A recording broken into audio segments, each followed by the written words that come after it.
Kita akan mencoba mengulas beberapa persoalan yang desinfektan terkait dengan pelaksanaan. Nah, melihat semua itu, jadi aparat yang memimpin rapat itu hanya sana jam kita nyetok keadaan seperti itu. Kalau misalnya dapat itu kan menghindari kita. Setelah itu, ini pikiran pada cara melihat mengerti. Hasil kebijakan publik itu harus di backup dengan apa yang namanya undang-undang.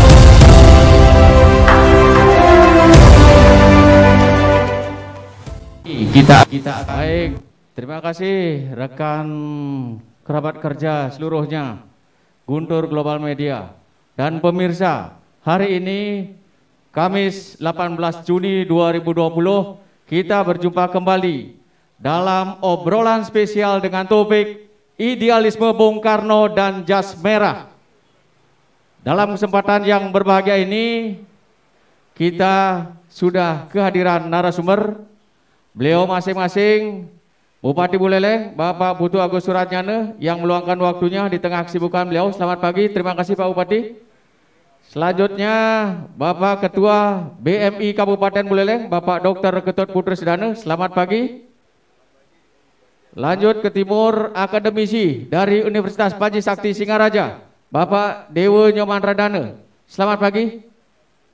Dari tokoh Bali Agung juga kita sudah hadirkan Bapak Jero Mangku Made Arsana, selamat pagi. Dan Pak Made Pagah, sejarawan kita, sejarawan Undiksa Singaraja. Sungguh berbahagia, hari ini kita kembali bisa merayakan bulan Bung Karno. Kita ketahui bahwasanya pemerintah telah menetapkan bulan Juni sebagai bulan Bung Karno. 1 Juni lahirnya Pancasila, 6 Juni tanggal lahirnya Bung Karno, dan 21 Juni merupakan hari wafatnya beliau sang proklamator. Untuk membahasnya, masihkah ada idealisme Bung Karno dan jas merah? Kita dengarkan dulu bagaimana sesungguhnya idealisme Bung Karno dalam perspektif Banteng Muda Indonesia, BMI, yang merupakan organisasi sayap PDI Perjuangan. Apakah mengikuti banteng-banteng tua atau bergerak energik sebagaimana namanya Banteng Muda Indonesia? Silakan kita berikan kesempatan Pak Dr. Putri Sedana.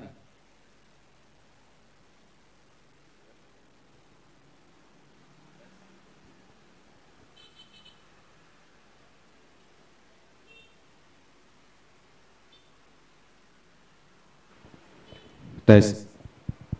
Om Swastiastu. Merdeka. Terima kasih Pak Wirat dan selamat pagi menjelang siang yang saya hormati Bapak Bupati, Bapak Putu Agus Suratnyana, kemudian narasumber yang lain, Bapak Dewa, Bapak Paga dan juga Bapak Jero. Pagi ini kita berbicara masalah Bung Karno atau bulan Bung Karno dan jas merah. Seperti kita ketahui bersama bahwa bulan Juni ini dipakai sebagai bulan Bung Karno karena bulan Juni penuh dengan histori atau sejarah yang kita ketahui bersama yang sudah disebutkan tadi. Berbicara tentang masalah Bung Karno tentunya tidak lepas dari sosok Soekarno, yaitu identik dengan apa? Identik dengan idealisme, nasionalisme, dan seorang yang negarawan. Soekarno itu populer dengan sebutan Bapak Proklamator, kemudian perumus Pancasila, dan Presiden RI yang pertama.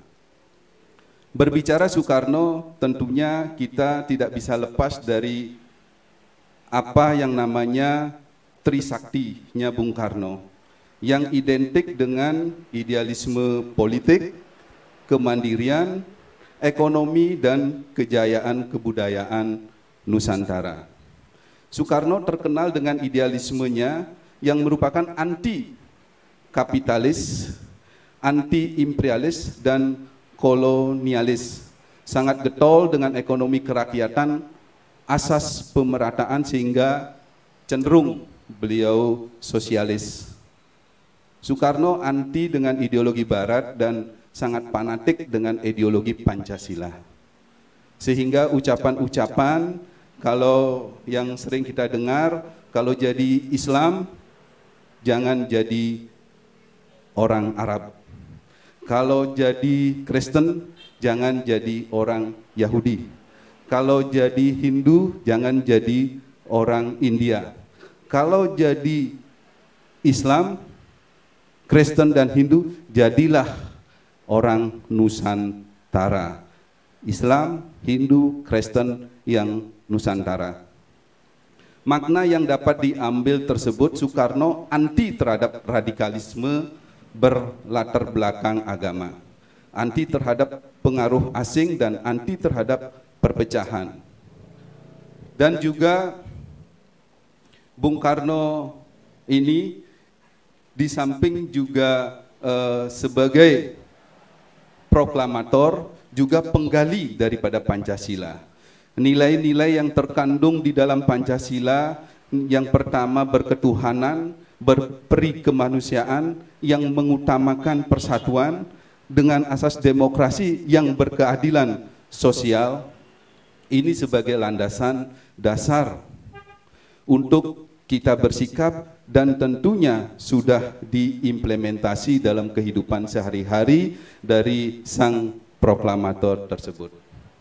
Bagi kita dari pemuda Banteng Muda Indonesia, kita melihat kita mendengar dan menjadi inspirasi bagi kita selaku Banteng Muda Indonesia, di mana ucapan Bung Karno yang tetap memberikan inspirasi, berikan kami 10 pemuda maka akan kuguncangkan dunia. Ini memberikan sebuah inspirasi yang luar biasa, di mana nilai sebuah pemuda, kebersamaan dari seorang pemuda, kegotong royongan dari seorang pemuda, ini akan bisa menyelesaikan masalah-masalah yang tentunya kita hadapi bersama. Termasuk pada kondisi saat ini, kita sedang dihadapi dengan masalah yang sangat besar, masalah dunia, pandemi COVID-19. Nilai-nilai yang ada dalam Pancasila yang menjadi satu kesatuan, yaitu nilai gotong royong, inilah yang kita bisa lihat dalam kondisi seperti ini. Kita saling bahu-membahu antara pemerintah, pihak swasta, organisasi-organisasi kepemudaan, dan semuanya bersatu padu untuk ikut bergotong royong menyelesaikan masalah yang sangat besar ini. Inilah nilai-nilai yang bisa kita maknai dan kita petik dan terus kita tingkatkan, sehingga nilai-nilai yang terkandung dari Pancasila dan nilai-nilai dari Bung Karno yang seorang idealis, nasionalis dan negarawan, inilah yang menjadi panutan dan bisa kita pakai pegangan untuk sikap kita sehari-hari. Sekian, terima kasih. Ya, Pak Dokter, dalam kondisi pandemi saat ini, apa yang dilakukan Banteng Muda Indonesia? Sebagaimana yang disampaikan tadi, inti-inti ajaran, salah satunya adalah gotong royong. Ya, terima kasih Pak Wirat. Banteng Muda Indonesia, kita sudah dilatih, dididik menjadi kader yang peka terhadap kondisi masyarakat, peka terhadap kondisi sosial di masyarakat. Ketika ada pandemi, di samping kita melakukan juga upaya-upaya yang juga ikut dalam memutus rantai penyebaran dari COVID-19 ini dengan pembagian masker, sembako, juga tidak kalah pentingnya. Inilah ciri dari pemuda, kader yang memang sudah terdidik, yang memiliki kepekaan. Dan kita lihat di Buleleng ini, tidak saja masalah pandemi COVID-19 ini, ada ternyata masalah kesehatan yang tidak kalah pentingnya dan juga sangat besar yang sedang dihadapi oleh Buleleng ini khususnya.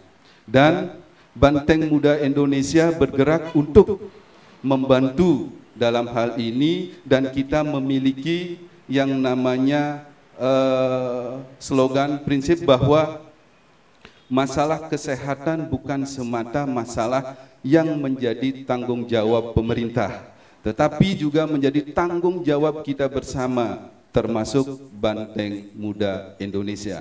Sehingga kita bergerak, kita bekerja membentuk sebuah relawan untuk turun mengatasi masalah yang sedang dihadapi masyarakat, dalam hal ini kasus penyakit demam berdarah. Kita membentuk relawan untuk ikut meringankan beban daripada pemerintah dan juga meringankan apa yang dihadapi oleh masyarakat dalam kondisi pandemi 19. Kita tahu dalam kondisi masalah pandemi, masalah penyakit, tidak saja fisik yang mereka rasakan sakit, tetapi psikologis mereka inilah yang juga betul-betul dirasakan sakit dan dampaknya sangat luas. Dan disinilah kita turun dengan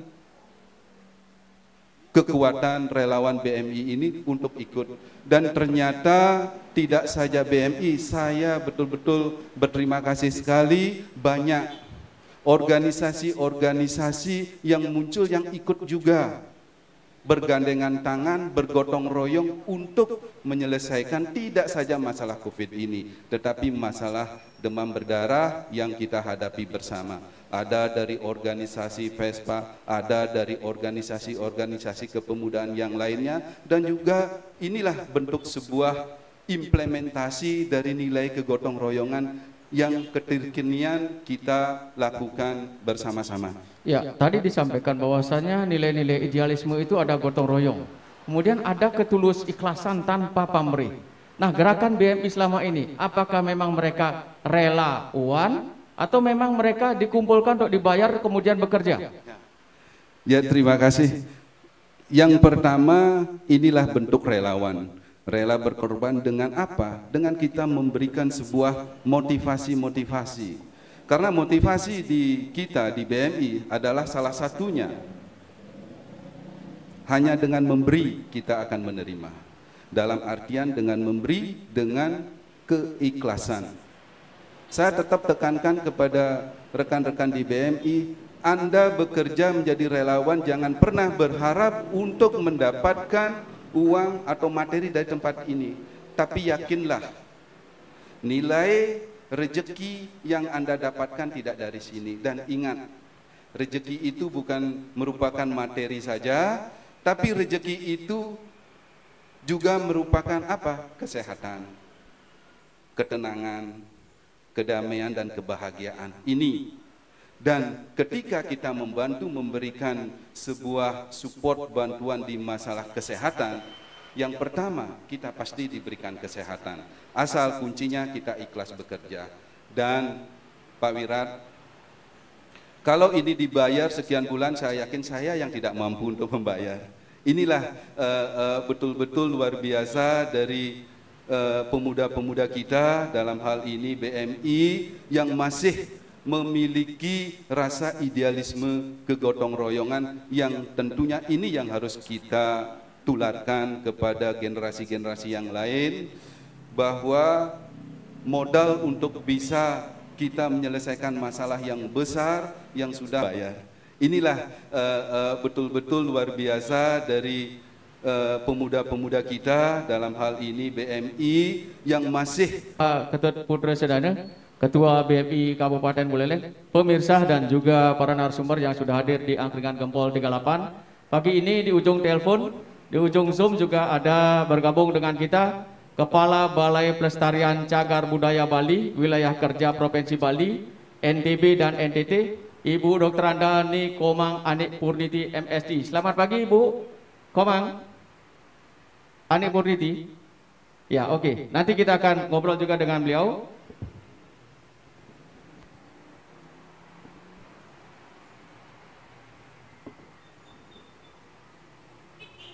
Selanjutnya, sebagaimana jas merah, jangan sekali-sekali meninggalkan sejarah, itu merupakan jargon dari Bung Karno. Tapi faktanya, di Kabupaten Buleleng ada salah satu peninggalan beliau Ni Nyoman Rais Rimben yang beralamat di lingkungan Balai Agung, Kelurahan Paket Agung, Kecamatan Buleleng, yang sampai saat ini masih memprihatinkan. Kita dengarkan penuturan dari tokoh Balai Agung, Jero Mangku Made Arsana, tentang bagaimana nasib peninggalan beliau. Silakan. Terima kasih kesempatan ini. Om Swastiastu, Bapak Bupati, yang hormati, beserta para narasumber yang hormati. Terkait dari beberapa peninggalan beliau dengan Simon, sebelum lanjut ke masalah itu, mengucapkan kami di Balai Agung, kedatangan kami di Balai Agung itu diperkirakan pada abad ke-14, sekitar tahun 1380-an. Kemudian kapan bangunan itu dibangun sampai sekarang kami tidak tahu. Jadi yang jelas bangunan itu berdiri karena kami adalah generasi yang lebih di bawah. Namun dalam satu catatan penting di sana dijelaskan bahwa seperti tadi bahwa kami ada di situ pada abad ke-14. Kemudian terkait dengan bangunan yang ada, sebagaimana mungkin dari media sering ke rumah Balai Agung, itulah satu-satunya tempat peninggalan dari rumah asal Nyoman Pasek sebagai orang tua dari Rais Rimben. Disitulah tempat mau tinggal beliau bersama istri beliau bernama Ni Madiliran. Sedangkan Ni Madiliran itu berada di sebelah timur, jadi kawin keluarga. Jadi bangunan itu tadi kami sampaikan, sebelum ada gaung daripada apakah Soekarno Heritage atau Taman Bung Karno dan sebagainya, kami pernah merencanakan bangunan itu untuk kami renovasi karena keadaannya sudah semakin rapuh gitu. Namun setelah kami perencanakan, dalam saat yang sama kami datangi oleh seorang, apakah itu profesor dari Purbakala, kemudian beliau kami antarkan ke tempat tersebut. Namun setelah kami sampaikan akan dibuka, namun beliau sampaikan sama sekali jangan diganggu rumah ini, jangan diutik-utik sama sekali, karena ini ada nilai tinggi. Namun kami sampaikan keadaannya sudah opos seperti ini, namun tetap beliau berpikir jangan diganggu, nanti kami akan menjembatani sebagaimana mestinya begitu.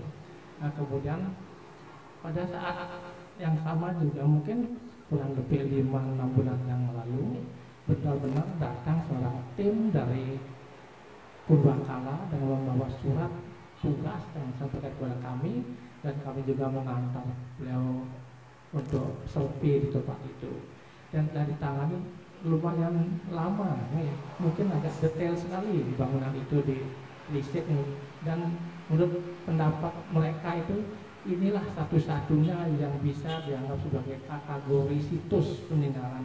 Sedangkan di situ ada 2 bangunan, yang satu karena sudah terrenovasi, kemudian yang satunya inilah yang disebut Balai Gede itu, ini yang dimasuk sebagai untuk dikaitkan dengan cagar budaya gitu. Kemudian lebih lanjut beliau sampaikan mungkin nanti ke depan ini akan ditangani oleh cagar budaya provinsi, namun sampai sekarang ini belum ada wujudnya. Mungkin sementara itu dulu. Ya. Sama sekali tidak ada perubahan di rumah tersebut, Pak. Kembali kami sampaikan untuk bangunan yang itu yang kemarin sering disebut itu sama sekali tidak ada perubahan. Namun dulu kalau kita tahu mungkin anak rokok sedikit mungkin ada di plester kecil gitu nih untuk menjaga kehausan itu ada di plester, mungkin nanti itu aja. Dari barang-barang yang ada sampai saat ini masih ada utuh di dalam atau mungkin sudah ada yang hilang atau lapuk, mungkin silakan.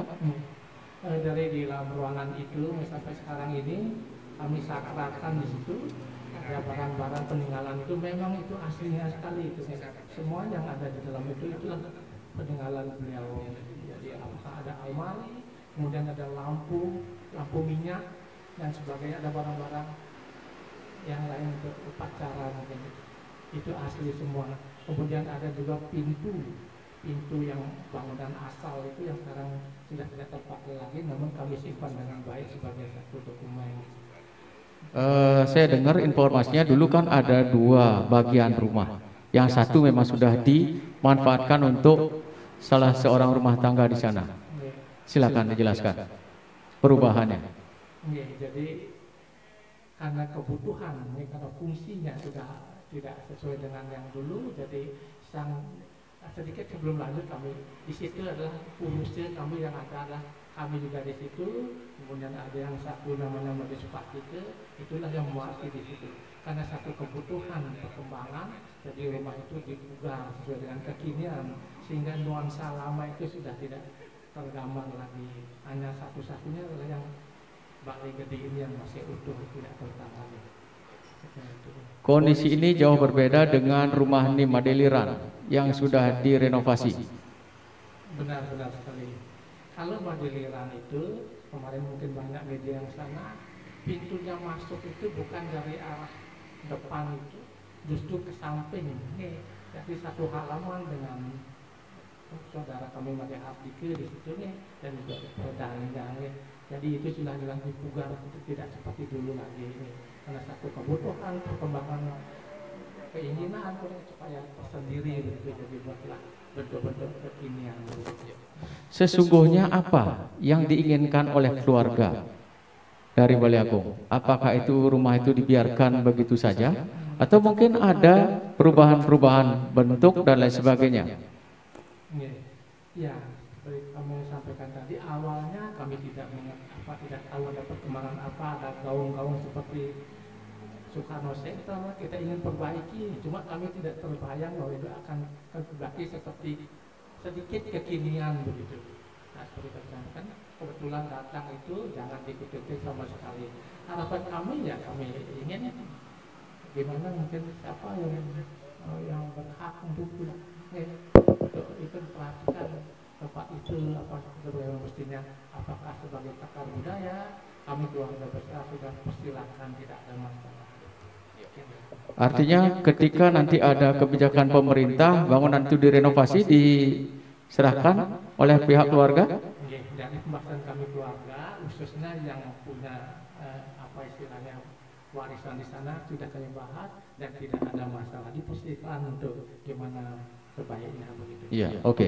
Baik, sesungguhnya satu lagi peninggalan tempat kos dari Bapak Raden Sukemi Sosro Diharjo di Jalan Gunung Batur nomor 1, tepatnya di belakang LP Singaraja itu juga masih ada, tapi itu perubahannya sudah 180 derajat. Sekarang sudah direnovasi oleh pemiliknya. Dan pemirsa serta narasumber yang hadir di Angkringan Gempol 38, sebelum kita lanjutkan di sesi berikutnya, kita break sejenak guna mendengarkan beberapa iklan berikut ini. Silakan, operator.